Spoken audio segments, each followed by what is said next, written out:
everyone, it's Elizabeth from Destination Decoration, and this is the fourth video in a series on the Beginner's Guide to Brush Lettering.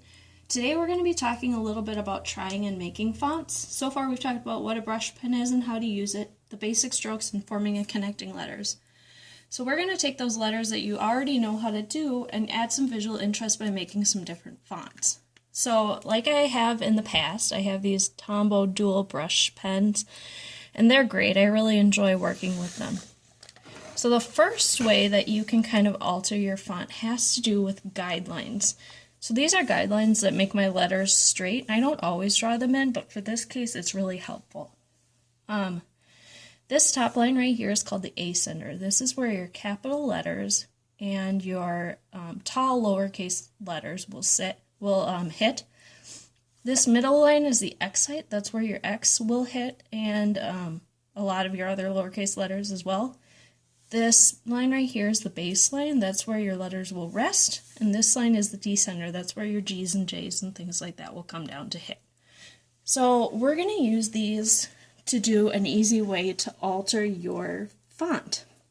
I'm going to write a word, and notice with these guidelines I've drawn them in so that they're fairly evenly spaced apart. So my ascender is the same closeness to my X height as the X height is to baseline, and baseline is to descender.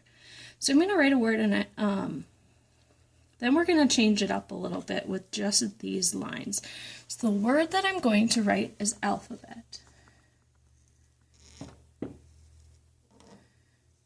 And if you want more information on how to actually write the letters and a link for the free writing guide, you can visit my previous videos about forming and connecting letters.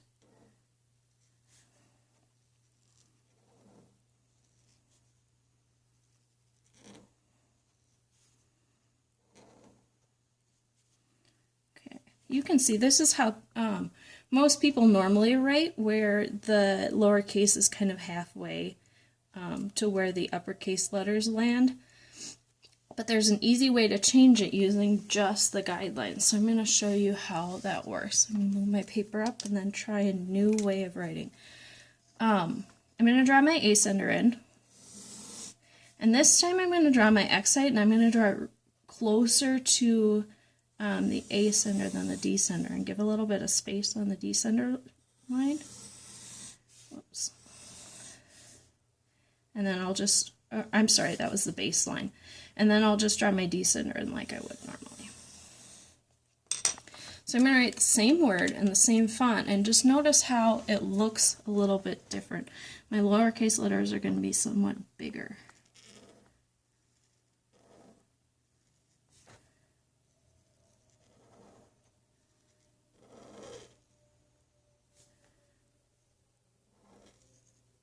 Putting that pressure on the downstroke, some light pressure on the up.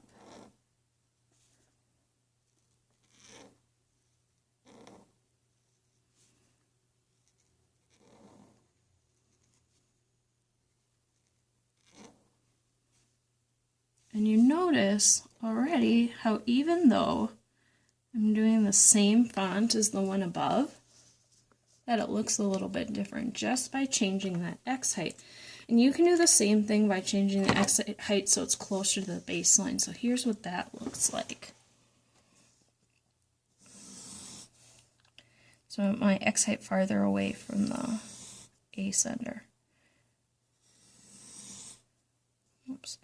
And then my descender about the same. So my X height is closer to my baseline now. So let's write and see what that looks like.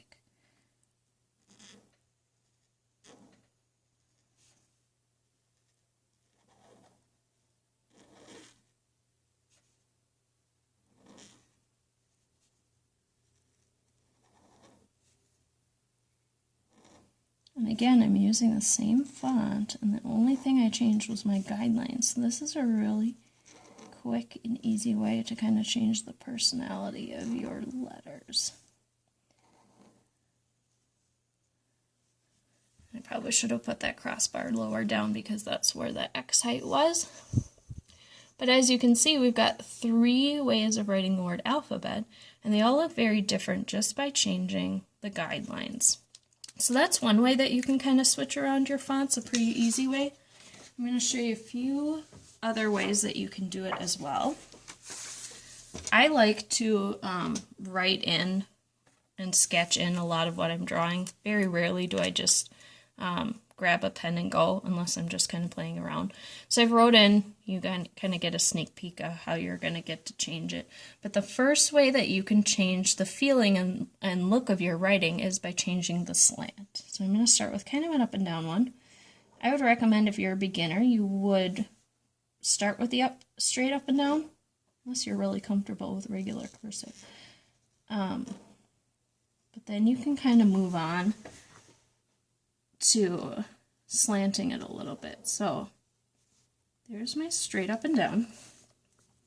Now I'm going to slant it, and you'll notice that it gives it a little bit of a different feel. I think it's a little more formal.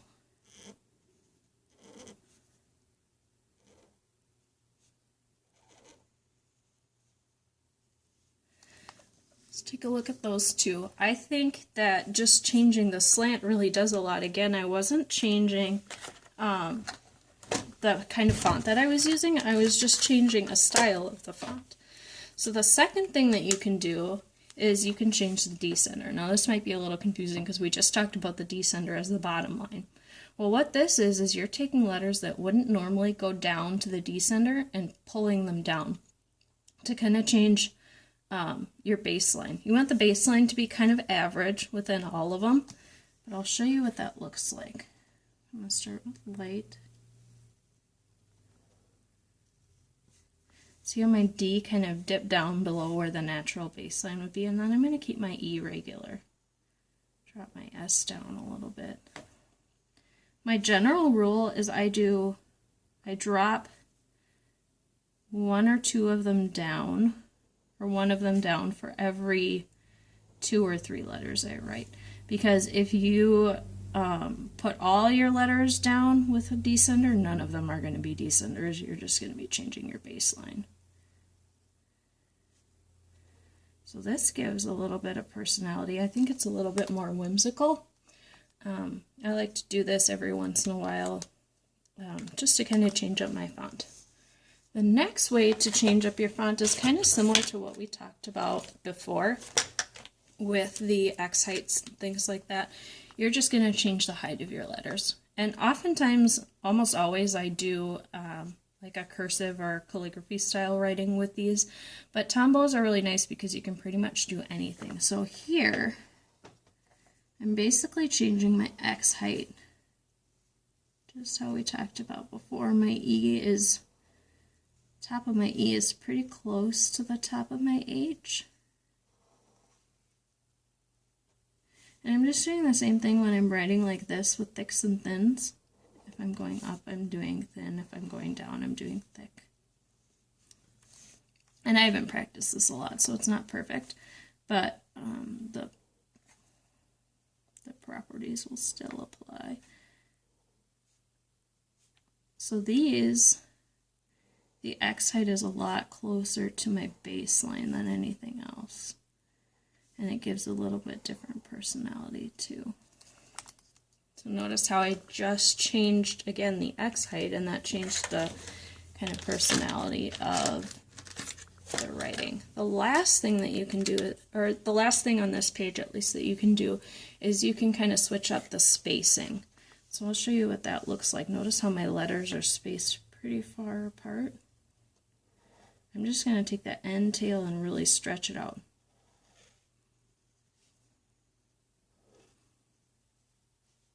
Really drag that end tail out.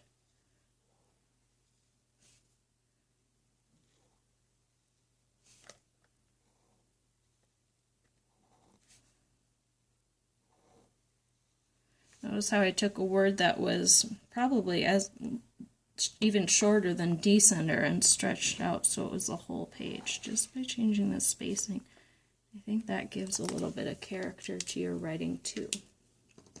The last way that you can change up your writing is giving it a little bit of extra flourish. So I'll show you what that would look like. Give it a little extra detail. I sketched this out, so. And again, even with this kind of calligraphy style writing, I'm still doing thicks and thins like I would normally. I connected the crossbar to this F to the L to, again, kind of add some interest.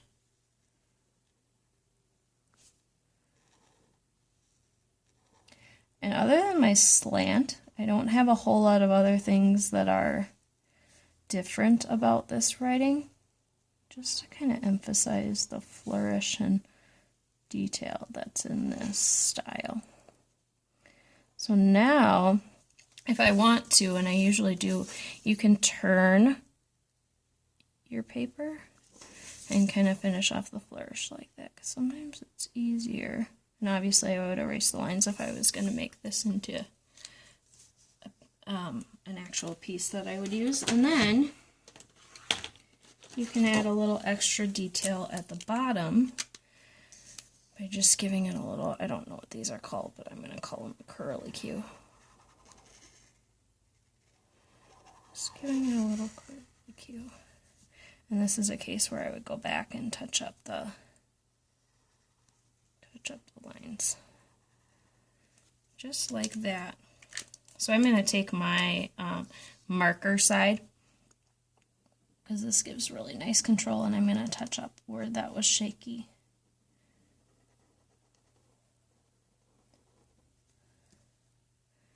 So that's also a really easy way to do it.